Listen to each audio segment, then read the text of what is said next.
Seberapa besar gitu kan seorang ayah tiri mendidik anak tiri dalam hal ibadah itu sebesar apa pada di hadapan Allah Subhanahu wa taala. Kemudian masalah perwalian itu gimana, Bu ya? Apa? Perwaliannya Anak tiri. Iya, jadi misalnya anak tiri perempuan gitu. Nanti kedepannya perwaliannya apakah boleh diwakilkan oleh ayah tiri atau bagaimana? Terima kasih. Assalamualaikum warahmatullahi wabarakatuh. Sejauh mana kewajiban seorang ayah tiri di dalam mendidik anak tiri? Kewajiban sebagai seorang bapak, Anda bukan bapak nasabnya, Anda bapak tiri. Akan tapi sebagai seorang beriman, tidak akan membedakan apakah itu anak tiri atau anak pribadi. Sebab selagi orang di bawah naungan Anda, itu adalah nikmat yang Allah berikan untuk Anda didik. Maka seorang guru pun melihat santrinya itu bahkan bisa lebih daripada anaknya sendiri. Jadi seorang guru pun melihat santri, muridnya, bukan anak tirinya dia, anaknya orang yang dititipkan. Lihat, kita melihat guru-guru mulia melihat muridnya itu melebihi daripada anaknya. Karena apa? Mereka tidak memandang sebagai urusan nasab saja, tidak, urusan Allah. Maka jika Anda menikah, jika ada seorang laki-laki menikah dengan seorang janda, anaknya 20, bersyukur, nggak biasa kelahiran tapi sudah punya santri 20.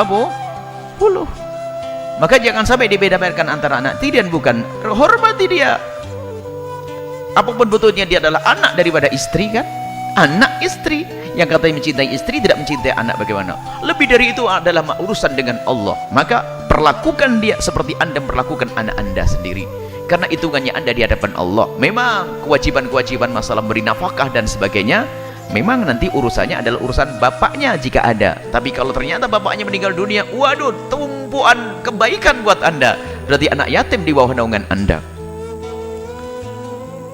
Atau mungkin naudzubillah, semoga Allah menjaga kita, orang yang nggak ada bapaknya misalnya, wah lebih gede lagi, menutup aibnya, kemudian Anda merawatnya, pahala seperti anak yatim, bukan untuk dihinakan misalnya.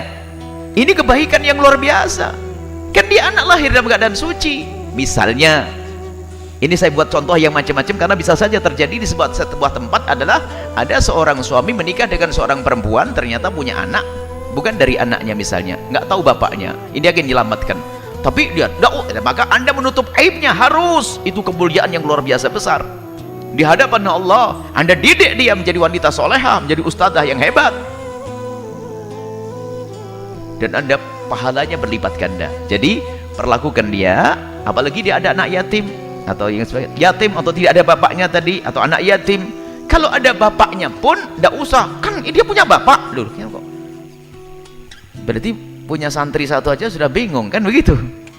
Jadi Anda harus mulai berjuang saat ini. Siapapun, kalau Anda punya anak tiri, biarpun dia masih ada bapaknya, yang mungkin sekali bapaknya tidak peduli, alhamdulillah, berarti pahala saya semakin numpuk. Nggak penting bapaknya nggak ngasih nafkah, nggak apa-apa, saya juga bisa ngasih nafkah toh, lumayan tabungan buat saya. Sehingga tolong anak tiri jangan dibeda-bedakan. Itu kan dalam lagu saja. Bapak tiri yang hanya sayang kepada ibunya saja, itu kan dalam lagu itu. Dalam kenyataan nggak boleh.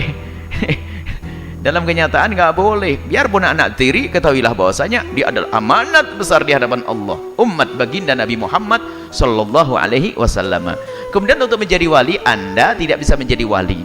Walinya adalah bapaknya. Kalau bapaknya meninggal dunia atau bapaknya tidak ada, maka ketahuilah Anda pun tidak boleh mengobrol kalau bapaknya tidak ada. Misalnya anak yang mohon maaf yang katanya anak haram, nggak haram dia, anak suci.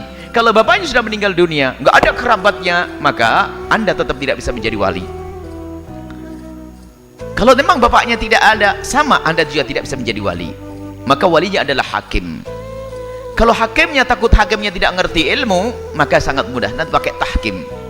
Sebab hakimnya nggak punya ilmu, kadang bermasalah. Bapaknya siapa? Loh, nggak punya bapak. Terus, nah ini hakimnya hakim gadungan. Ada, ditutup. Kalau memang ini perlu ditutup aibnya, ditutup aibnya misalnya. Saya tidak ngerti permasalahan seperti apa. Misal ini, karena macam-macam. Ada bapak tiri itu karena bapaknya masih ada, bapaknya meninggal yatim, atau mohon maaf, dia seorang pria yang mulia ingin memuliakan seorang wanita yang terjerumus sehingga membawa anak yang seperti itu misalnya. Itu bukan sebuah kehinaan. Anda mulia. Nah, misalnya siapapun. Jadi kalau memang bapaknya masih ada, walinya bapaknya. Kalau dia yatim, maka dia tetap tidak bisa menjadi wali. Kalau dia masih punya saudara dan yang lainnya saudaranya atau pamannya nanti. Paman saudara nggak ada, maka wali hakim. Yang ketiga tadi, seorang perempuan membawa anak yang anaknya tidak jelas bapaknya. Maka ini suami ini betul-betul memuliakan, ingin menyelamatkan wanita dari kehinaan zina, misalnya ingin menutupi aibnya wanita tersebut dan anak tersebut, sehingga kemuliaan di atas kemuliaan. Tapi tetap dia tidak bisa jadi wali.